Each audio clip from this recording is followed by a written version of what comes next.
to the 12 Days of Page Turners. Today is day 6, and I've brought you another amazing lineup of authors that are offering holiday promotions because you guys all know that the best gift that you can give someone is a new book and a chance to escape reality, inspire them, and take them to new places, or maybe dabble in new genres if you're looking for a book for yourself. So I have a lineup of 3 amazing authors, and so that's enough chit-chat for me. Let's dive into some authors. And first up is going to be Mr. Roger Leslie. Roger, how are you? I'm doing great, Amy. Thanks for having me on. This is fun. Oh, absolutely, Roger. I told you I'm your number 1 fan. I love it. So I'm always so excited. But for everyone that doesn't know, tell everybody what genre or genres you write in and some of the titles of your books. So I write in multiple genres, but the 2 books that I'm talking about mostly today are both spiritual memoirs.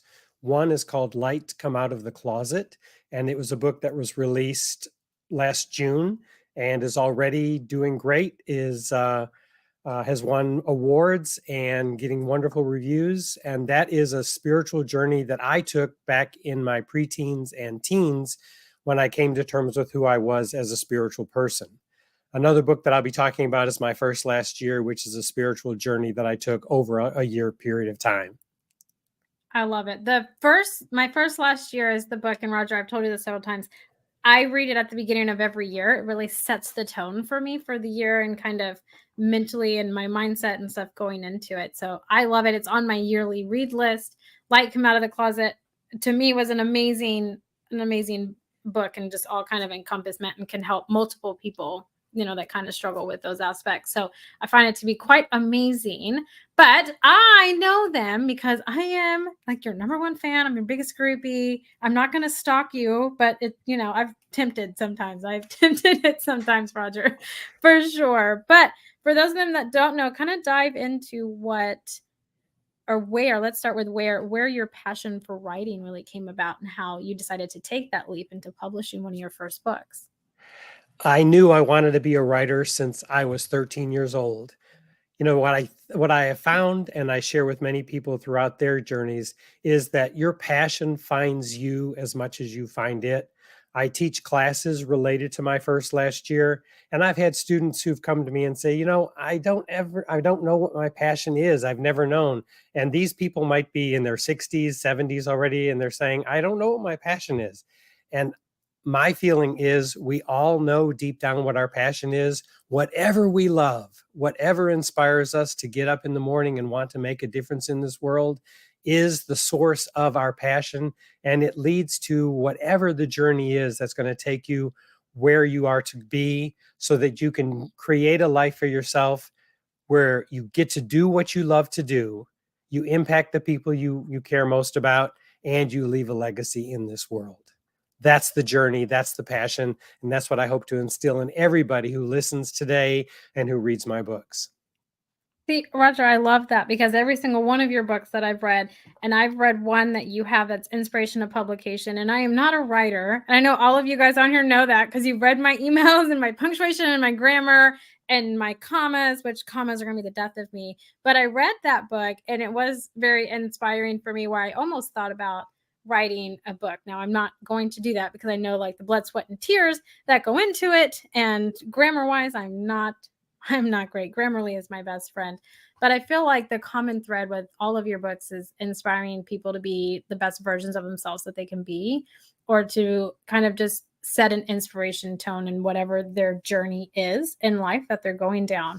And so that's one of the things I deeply appreciate about you. Like I love reading horror and psychological thrillers and all these like really dark books, but then when I need like a happy kind of pick me up, I always go to a Roger Leslie book. It's just one of those things that I love, and I feel like you living it, because I can tell that you live it, really comes across in your writing, and Thank you. It's very refreshing for me. But I want to talk about you mentioned, My First Last Year and Light Come Out of the Closet are the 2 that we're going to focus on this evening, but you have several books out there. I mean, you are a Benjamin Franklin Award winner, a Reader Digest winner, reader's favorite. You have some amazing accolades, but I want to dive into talking about My First Last Year and what that journey was like for you in writing that book, and kind of how the inspiration came about to write that book.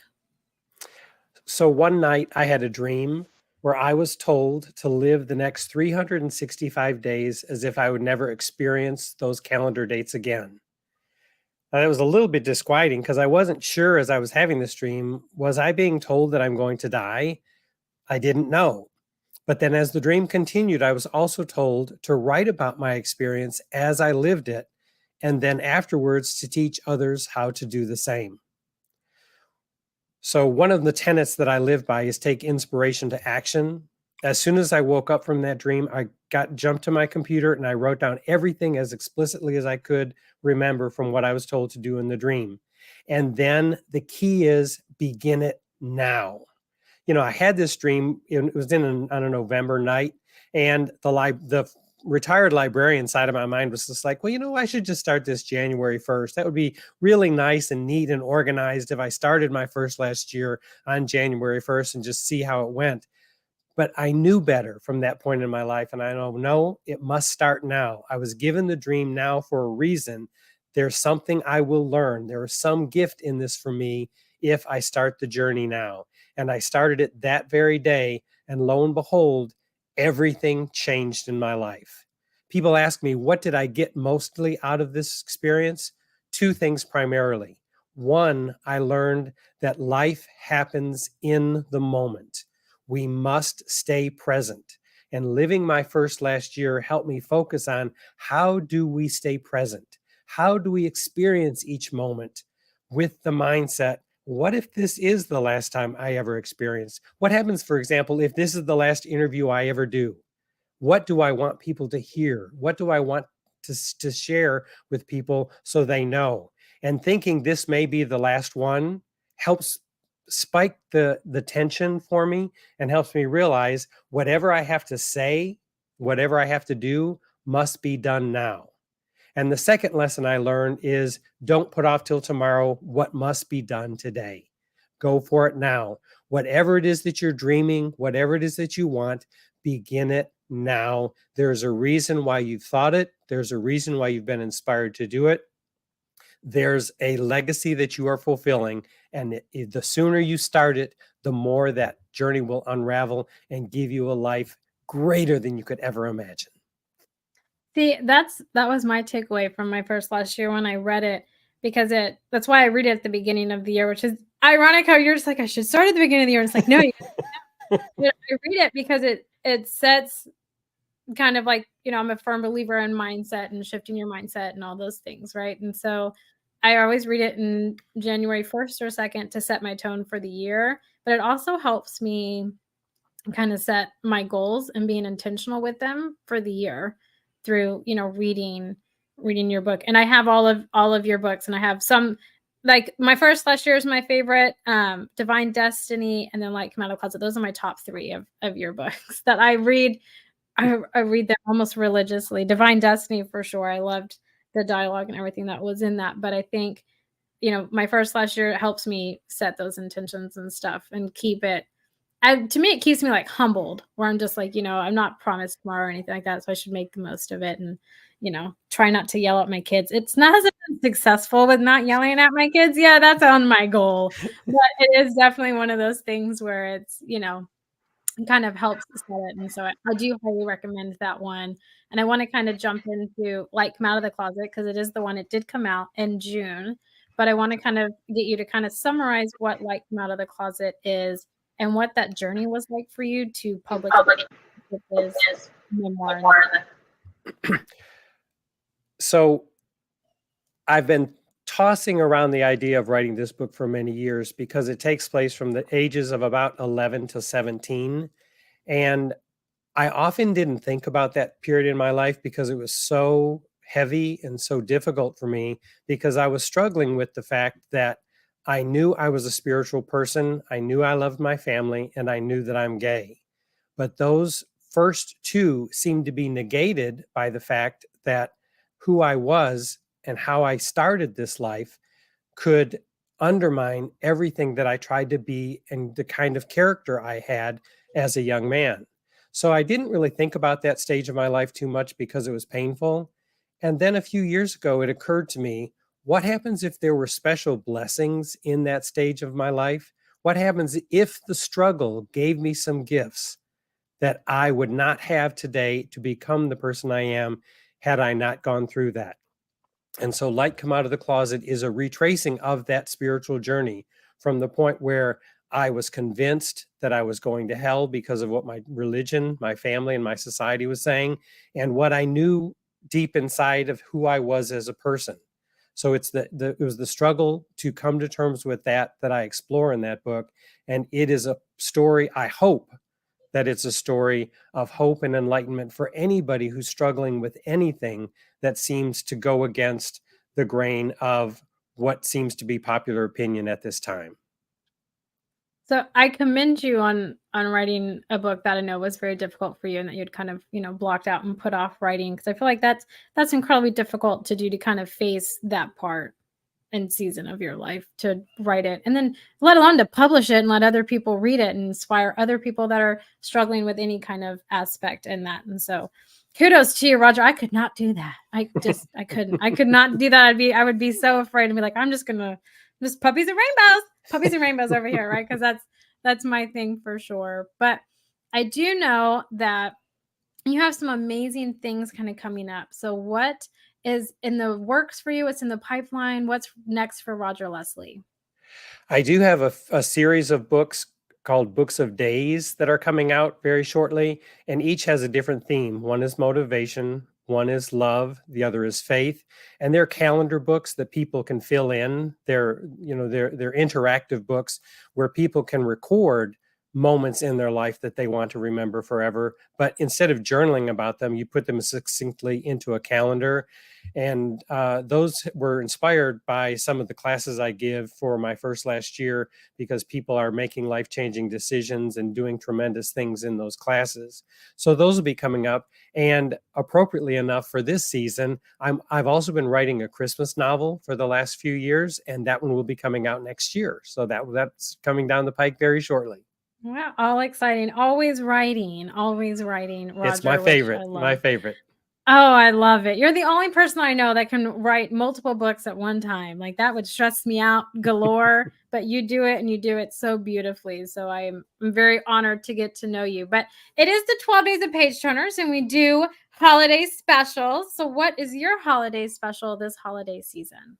So, Amy, this holiday season, I'll make available to anyone who's interested in My First Last Year or Light Come Out of the Closet. Both those books will be available through Kindle for 99 cents throughout the whole Christmas season. So as you do this 12 days promotion, those are the two main ones that'll be available. Wonderful. Well, Roger, it's always so much fun to talk with you, and just, I love it. I always need my Roger time. So thank you so much for taking time out of your evening to come and hang out with us on the 12 Days of Page Turners. My pleasure. Thank you, Amy. Oh, of course. Next up is Michael. Michael, how are you? Doing well. Thank you very much for asking.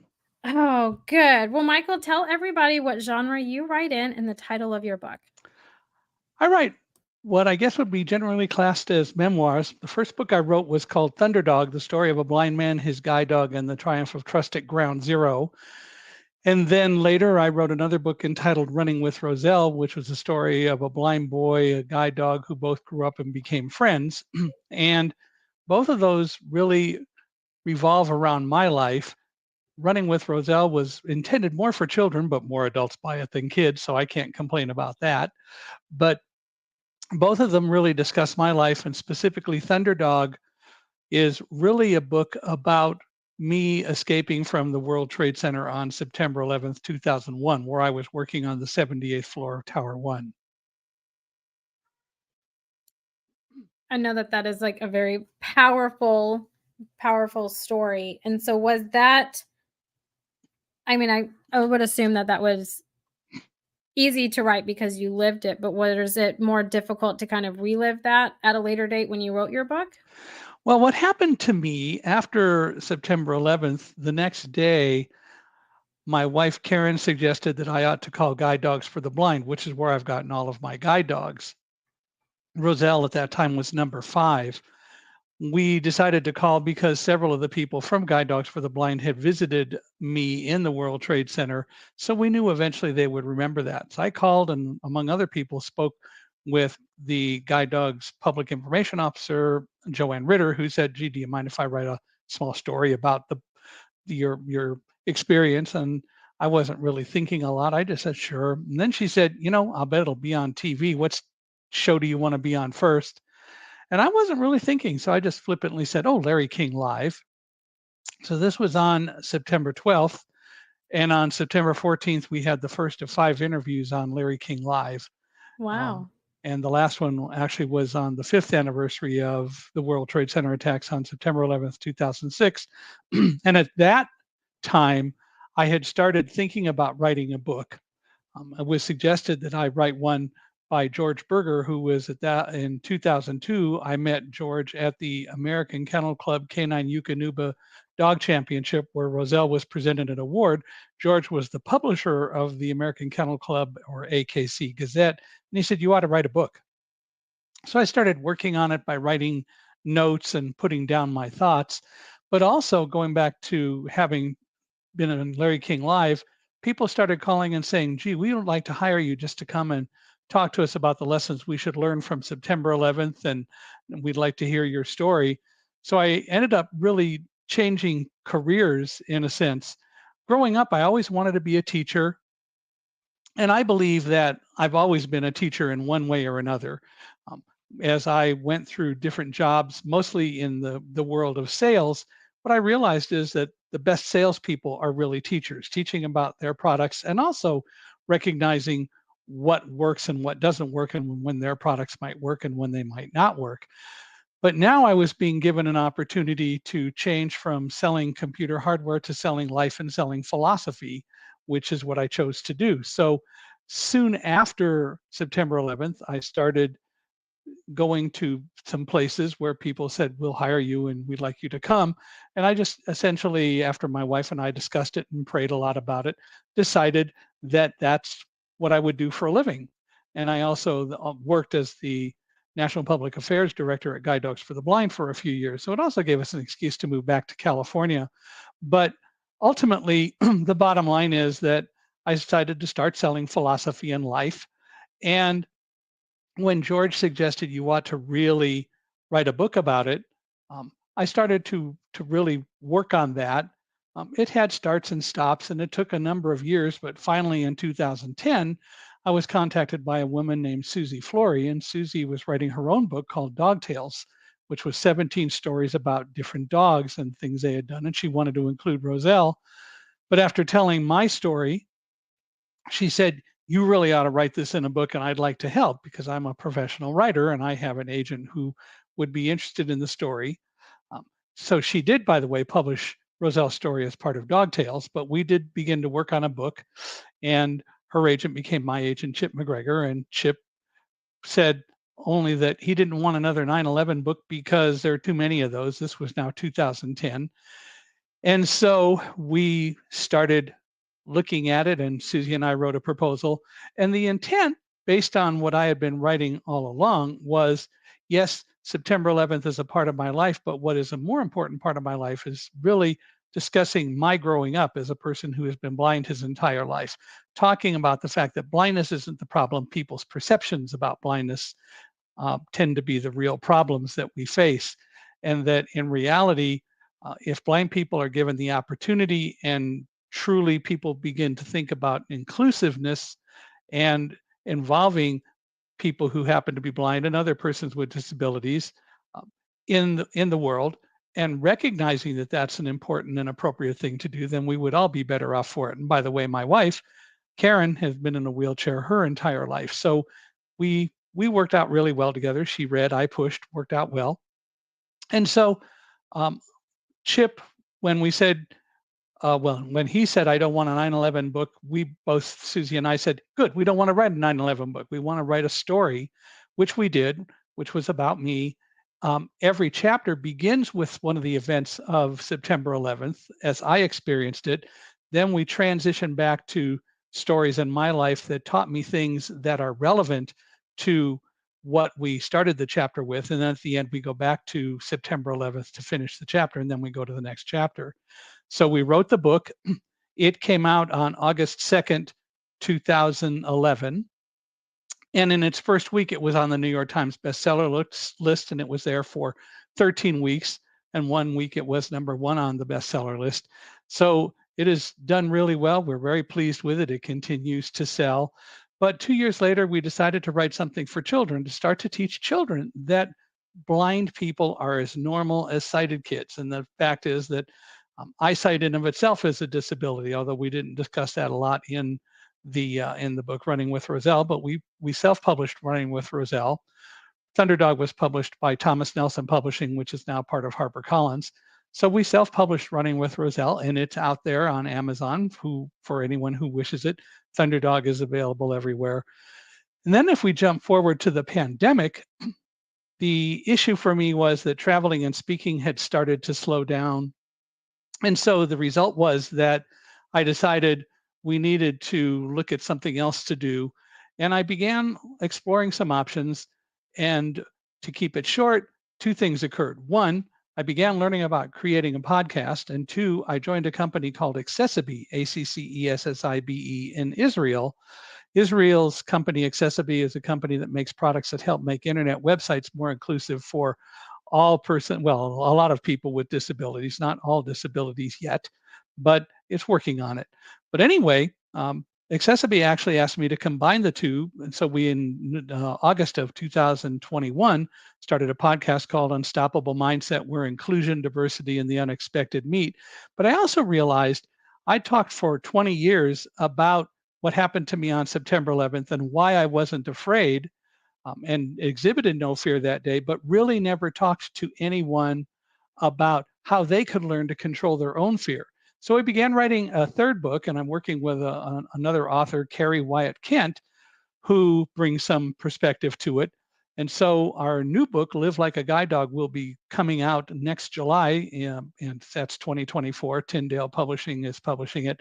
And it's a book to teach people that the reality is you don't have to let fear blind you, as I call it, or some people would say paralyze you or overwhelm you. But the bottom line is you don't have to let fear blind you. You can learn to control fear. You can learn that fear can be a very powerful tool to help you focus, and that you don't need to fear everything that happens in your life. So we're excited about that. It's in the hands of the publisher. We submitted the last edited chapter last week, actually. And so we're excited about that one coming out as well. Wow, I love to hear just how everything kind of happened and the evolvement of it all. I mean, a week at number 1 on New York Times bestseller, you were there for 13 weeks. I mean, that's amazing, and kind of telling your story. And I like how, your agent was like, "Well, I don't want another 9/11." You're like, "Good, I don't want to write that. Like, this is what I want to write. I know that's just a part of my life, but it's not what I want to focus on, in the book." And Well, I we like were your also opinion we of were that. also honored that Larry King did agree to and wrote the foreword for Thunderdog. Wow, Yeah, that's we're excited by that. amazing. And how many interviews did you say you had on Larry King? Was it 3 or 5? 5. 5.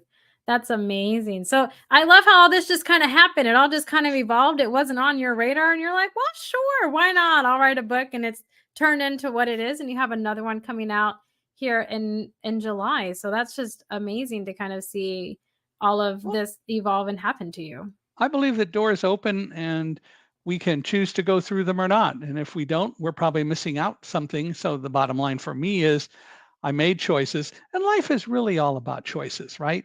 There were a lot of things that I could have done on September 11th that were different than what I did, but I made the choices that I did, and we survived. People have asked me many times, well, don't you feel guilty or don't you feel bad about surviving? And other people didn't survive. And I said, look, I can only deal with my life and the choices that I made.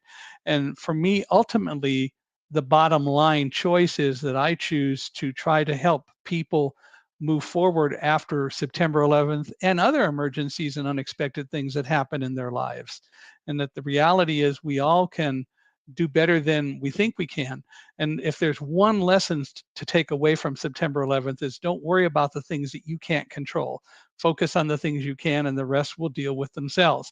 We can fret about everything all day in the world, but we don't have any control over it. And if we just sit there and worry, we're going to drive ourselves crazy. But the reality is there are things that occur in our lives, and those are the things that we do have control over. And the other things we don't really have control over. But no matter what happens to us, whether it's something like an emergency on September 11th, where we're confronted with something we don't expect, or other things occur in our lives, we may not have control over things happening to us, but we always have control over how we deal with what happens to us. And the choice is really ours as to whether we want to or how we choose to deal with what happens to us. So we may not, and we didn't have any control over September 11th, as I know, and I don't believe that we really could have figured it out. I suppose some people might disagree, but I don't think so. But the bottom line is we do have control, each and every one of us who experienced it, whether we were there or not. We do have control over how we deal with that kind of an event, or we have control over how we deal with the pandemic. We didn't have control over it happening, but we have control over how we deal with it. And that's the important thing. Absolutely. And that's beautifully said. I mean, I can't even add on to that because that was beautifully said. But I'm just like, oh, well, man, that you took every word out of my mouth. But I know that that's what a lot of people feel. And I love that you focus on like inclusivity and kind of bringing awareness and, blind people, I don't necessarily feel like they should be treated any differently and stuff. So I like that you're bringing awareness towards that. And I think that that's important to do. And then your writing has just evolved and it's just happened to you. And you opened all those doors and you've said yes to the right doors. And that's wonderful. I love to hear that. But on the 12 days, we do holiday promotions. So what is your holiday promotion this holiday season? So as I mentioned, we're writing a third book. And if people want to start to learn about controlling their own fear, they can go to www.blindedbyfear.net. And they can download a free ebook that I wrote that starts to talk about controlling fear, and there will be other things there. And we also have a Facebook page dealing with Blinded by Fear that we'll be putting articles and things on from time to time. But blindedbyfear.net is where they can go to download the free book that I have, the free ebook, and that'll give them a good start on what will come out in the third book, Live Like a Guide Dog, in July of 2024. Wonderful. Well, Michael, thank you so much for taking time out of your evening to come and hang out with us on the 12 Days of Page Turners. And you keep writing on. I love it. And I'm looking forward to your book in July. We'll do it. And I really appreciate you having us. Thanks very much. Absolutely. Well, guys, coming up next is Judith Briles. Judith, how are you? I'm great. And I am blown away by the awesome Roger. And just some of the things that Michael, I obviously have to go buy their books. I'm telling you, I always stack up on my books on the 12 days. It's where I get all of my goodies and new reads for the new year, for sure. It's so cool. Yeah, it's very cool. So I loved hearing about them. Oh, well, Judith, you're an author as well. So tell everybody what genres you write in and titles of some of your books. Oh, I kiss a lot. Okay, so first of all, I am a reluctant author. I started off as a reluctant author. Another well-known author, columnist, screenwriter took some of my ideas and published them under his name. And that was the epiphany that, I know, can imagine that happen. The epiphany that dropped in was, if I don't start taking some of my own ideas, others will. So that started what I call the author's walk. And initially, because I was in the finance area, that's all I wrote about was finance, women, and money.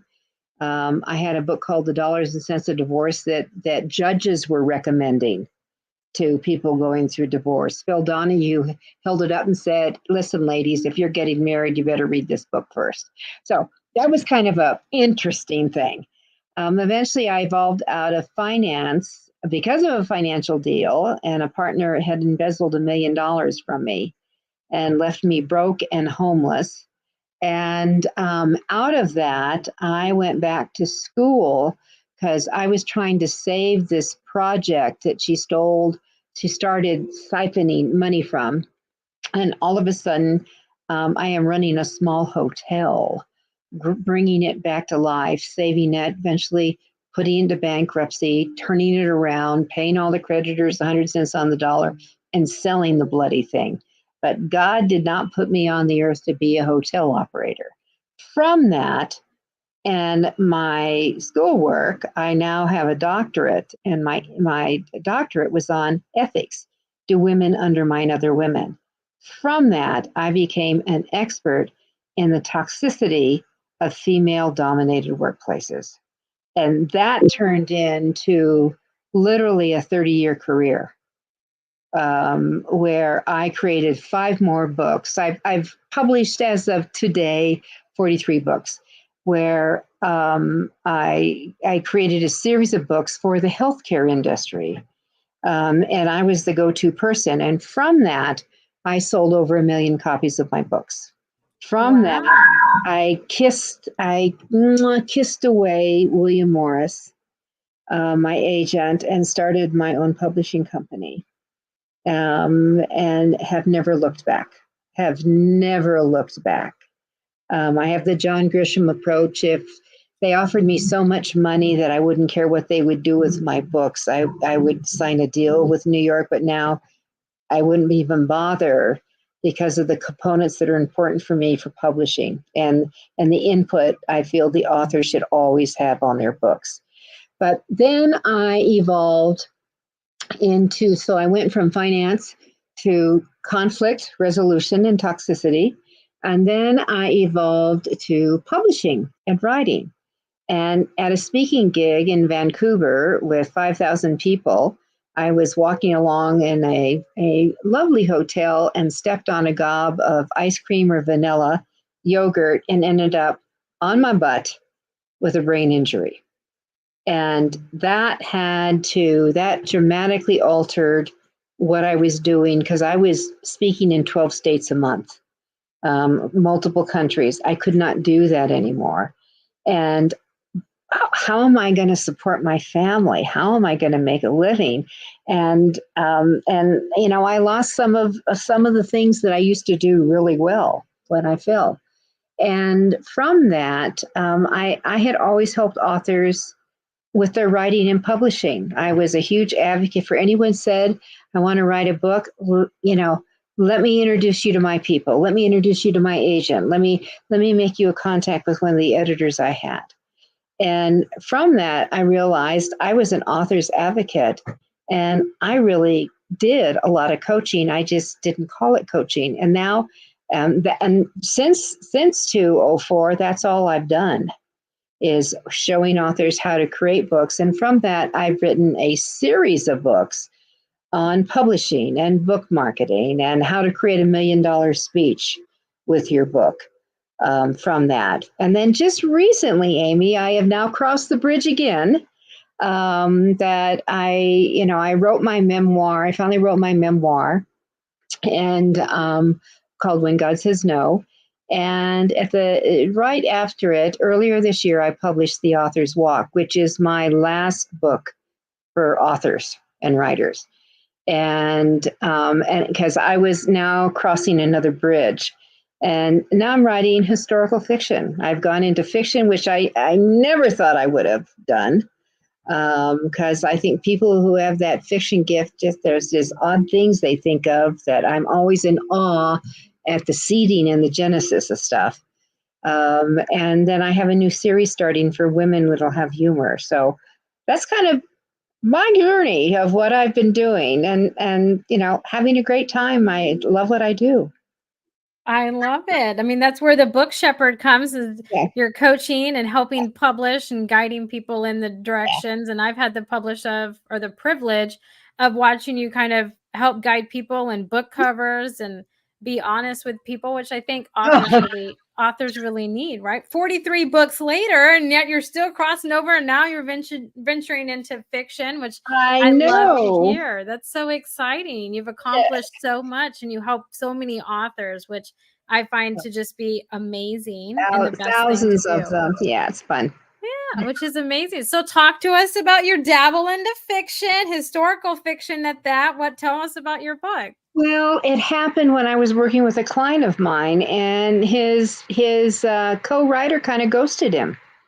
And he was really upset. He was really doing stuff like that. And he would come over and moan and groan. And I finally just said, look, why don't we just start working together and let me see what I can do. And what I realized, the analogy I like to use is like in sports, that there's always the person who is running the shots, who has the stats, who knows all the stuff. Well, I'm the color person. And just give me something to start with, kind of like in, what was that movie with Meryl Streep and Robert Redford, Out of Africa?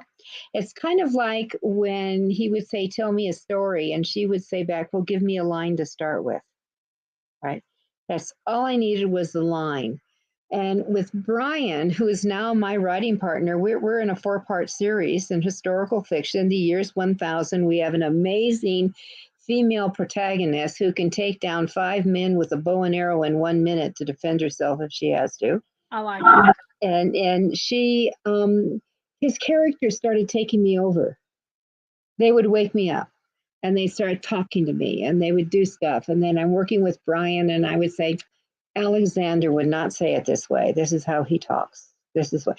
So that was the bridge. That came into and now working into and one of the biggest things was that I had to get her pregnant. And so I have to write a love scene. I've never written a love scene in my life.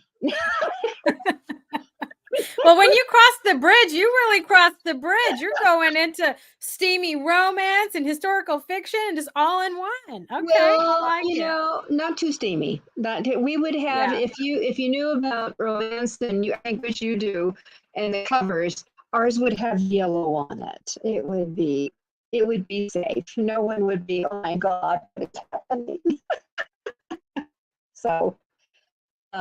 Anyway, so that's how that started, and realized I did have a gift for this writing, which I always had denied because I'm really, you showed me in nonfiction. One of the gifts after I fell is when I knew that was the gift. The gift I lost, I was a math whiz. I do numbers unbelievable. Anyone could throw me a page and I could zap them out. I can't even balance a checkbook anymore. I cannot do that. But the news I got, the brain rearranging, was I can talk to someone and tell me about, look, I already are, doing me. I can see how it's turned on. I see how it's supposed to be laid out. I see the ads in. I know how I need to talk to the cover designer to bring it. So, I mean, that made it really kind of fun for me. Yeah, it's kind of like when you had your brain injury, it kind of awakened your creative side of that. And you're just like, well, I'm going to go down this avenue. You can run numbers and stuff all day, which is not my strong suit either, but neither is writing. But run numbers, but it's more fun to be creative and play over here, So I love to hear that. I had no idea that you had suffered that. I always learn something new, Judith, when I talk to you. I always do. Oh well. So, but that's kind of like the evolution. So, I am so fortunate to be able to work in a world of creativity. And I know all of us here with you today, and thank you, Amy, for this. All of us here with you have amazing stories that brings us to the party, that in the writing, and that's where, when I finally wrote my memoir, my layout person called me and she said, "Are you sure you want to reveal this stuff? Are you sure you're ready to let a lot of this stuff out?" And I said, I'm over 70. Who cares? I mean, really, who cares? So it's out there. Well, I think that's the hardest part, though, is coming to that point of like, who cares? Like, I'm gonna write it, and not necessarily this was for you, but like, when you write a memoir and stuff, it's almost kind of therapeutic and helping you kind of deal with all those things that have happened, no matter what age you write it. So I think it's always, I find memoirs, to me personally, to be the hardest ones to write, and they take the longest because you really have to kind of detach yourself from the event or whatever that you kind of write that happened in your life, but be able to relive those things. So writing a memoir is the hardest one, and you've accomplished it. So you're golden. You're golden.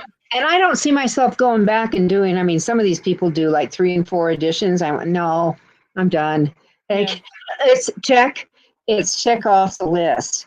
And I think for me, I'm always, and I write about this in the author's walk, which is, boy, I wish I had that book when I first started writing. Oh man, and there was nothing like it. And that I am someone who revolts against rules a lot. That's probably why I always got in trouble in school. But revolting at rules, and people say you've got to get up every morning at 4 o'clock and write. No, you don't. You find what your own system is. I actually do the draft of an entire book on a week on a cruise. That's what I do. It's my rule for me. And I think that we all have to find for anyone who has aspirations of writing or publishing, is that you find what works for you, and often it won't be what works for other people. And that's the tune you need to march to. Yeah, because we're all different. I mean, I hear on, the 12 days, we're on day 6, I've heard for so many authors, but the one thing that's almost kind of common, I mean, there's different ways that it happens, but the one way that's almost kind of common is the way that these stories come about, these fiction stories, like one of them was, the character just kind of ran into their head as they were walking home, and one, they dream about it, kind of like you with your historical fiction and how that character talks a certain way and you've crossed the bridge, right? Just like that, which I think is fascinating, but you kind of have to embrace being okay with, okay, well, writing at 10 a.m. in the morning isn't necessarily for me. I do better at night, and kind of running with what works for you, which I think is important. For sure. Always, I think. Yes. Well, Judith, on the 12 days, we do holiday promotions. So what is your holiday promotion this holiday season? Well, Roger and I have a lot in common. I'm going to make the author's walk, and it's really the companion which preceded it by a couple of years. And I actually did, for all my writing books, Amy, I did a full-blown revision update at the end of last year, because I knew the author's walk was going to be my last book for writers and authors. So we all had to be current.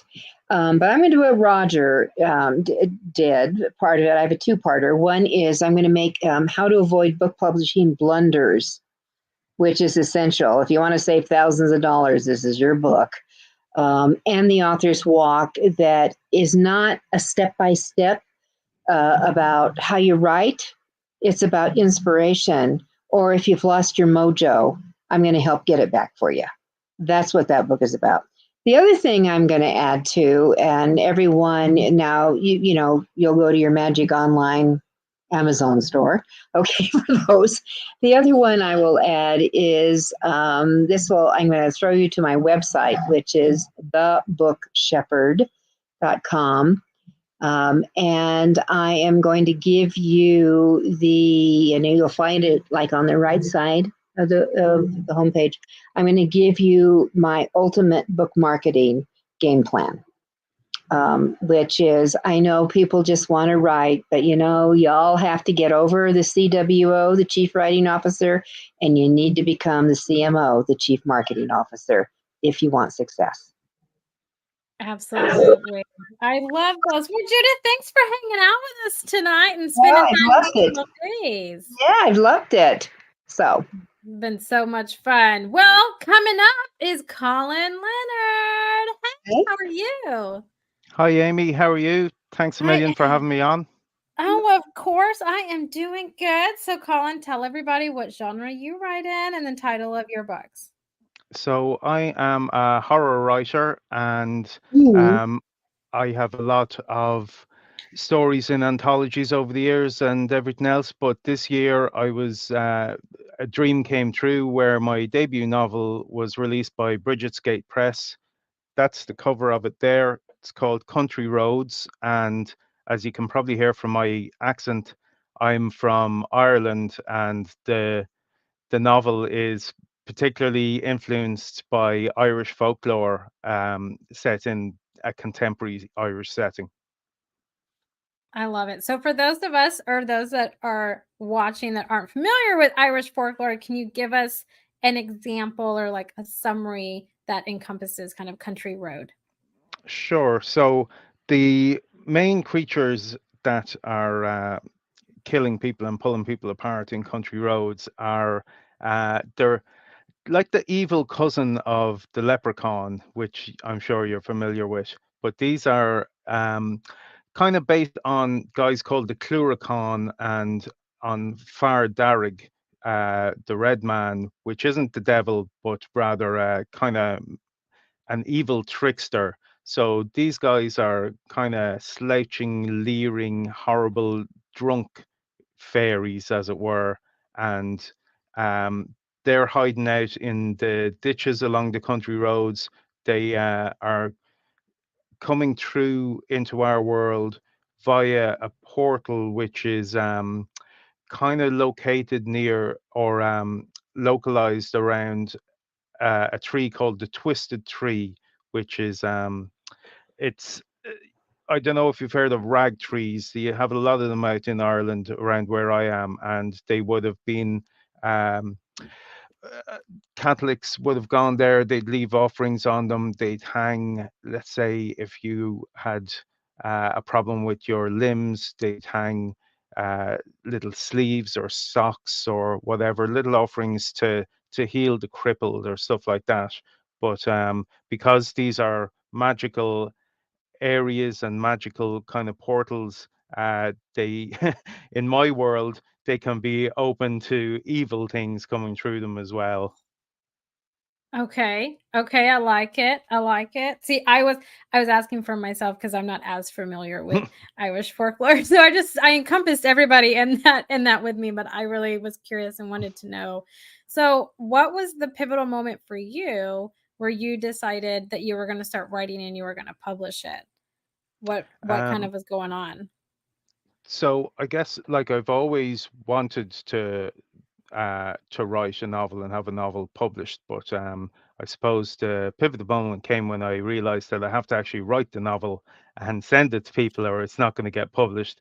Um, I've been up and down, like way back in 2005. I had stuff published in literary journals and some horror magazines as well, but I didn't quite take it from there. Life got in the way, and I started a family. I was traveling a lot.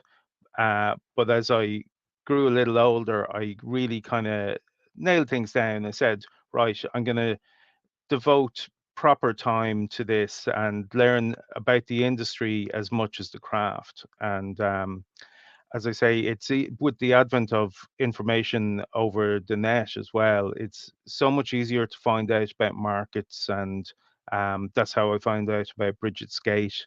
That's how I find out about open calls for anthologies that have accepted me, and met other people in the writing community.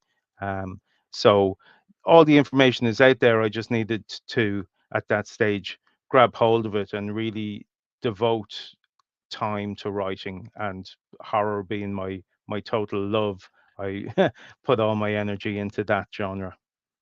Yeah, because that was gonna be my next question, why horror? Now, I love horror. I like more, psychological horror just because I like the fact that it could really happen and Mm. just makes you I don't know, it makes me leery of people, and I kinda like that feeling because 'cause I'm weird like that in some weird way. But so it's a love for you. So what would you say would it kind of developed that love for horror for you? Was it a specific book or a movie, or what was that like for you? There was a lot, and actually, if you like psychological horror, half of, apart from the folklore elements of Country Roads, there's our main antagonist is there's a strong psychological thriller element to him. He's a policeman in Ireland, and he's a particularly nasty piece of work. But the what as far as as long as I can remember, I've always been into horror. We would have over in Ireland. My parents were big into things like the Twilight Zone, 70s stuff like the The Omen, Invasion of the Body Snatchers. So I would have always followed things like that, all the Alfred Hitchcock movies, and at the same time we had uh, really old bookshelves. Everything's old over here, so we had the old dusty tomes of Poe's stories and things like that that I would have picked down off the shelf when I was too young to be reading them, and got totally into that. And every kind of step in my development seemed to have a different uh, vibe of horror, as it were. Then when it was in the 80s, which I was a child of the 80s, I had things like the video nasties of Critters and Gremlins and Ghoulies and all that sort of stuff. And but all the time, as I grew, I developed a taste for so many different subgenres of horror. So there's very few that I'm not into. I love that answer because for me, my love of horror came from the OG Halloween movies. Oh Is yeah. what I don't like the new ones. I like the original ones because I found it to be, for me, more scary that he didn't run after you, he just appeared, right? That's like my love for that. Now the Twilight Zone, you had me at Twilight Zone because I love the Twilight Zone.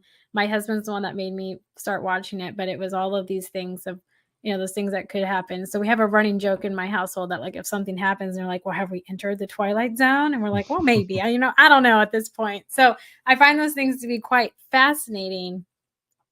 And so I guess it kind of leads me into your writing journey for Country Road. What was that process like for you? Do you plot? Are you a pantser? Do you just pick random chapters and write them sporadically? What is that like for you? No, I'd love to pick random chapters because it would alleviate getting stuck. But when I get stuck, I just have to go through it chronologically. Usually, I'm kind of halfway between a plotter and a pantser, I guess.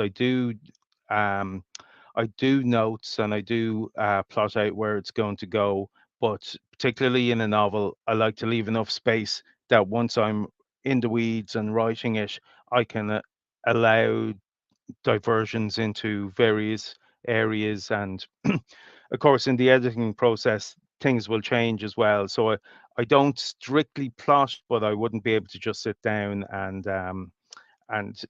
take it from there. Now, Country Roads, originally, when I planned it, it was going to be a novella.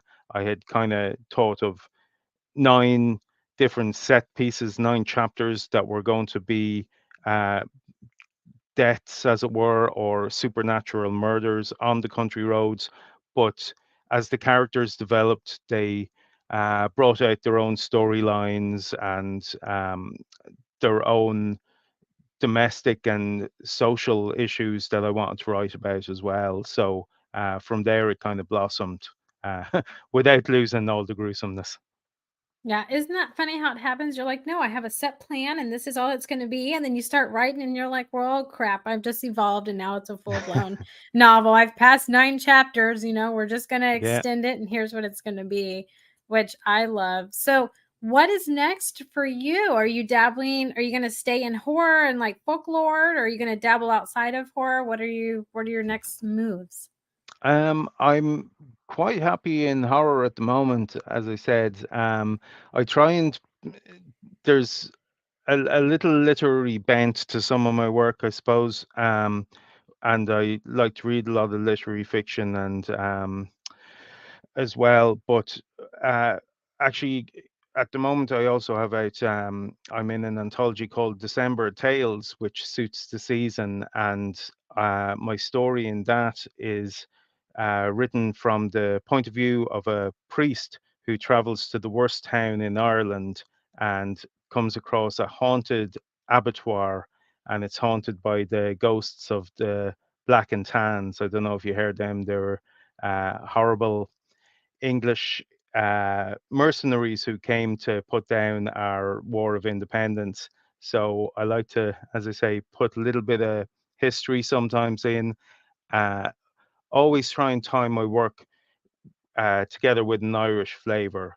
Um, and I think I'm going to be writing in that. My next one that I'm finishing off at the moment is it's set in Dublin as opposed to the countryside, and it's a possession story. So hopefully I might hopefully I might get that out there next year.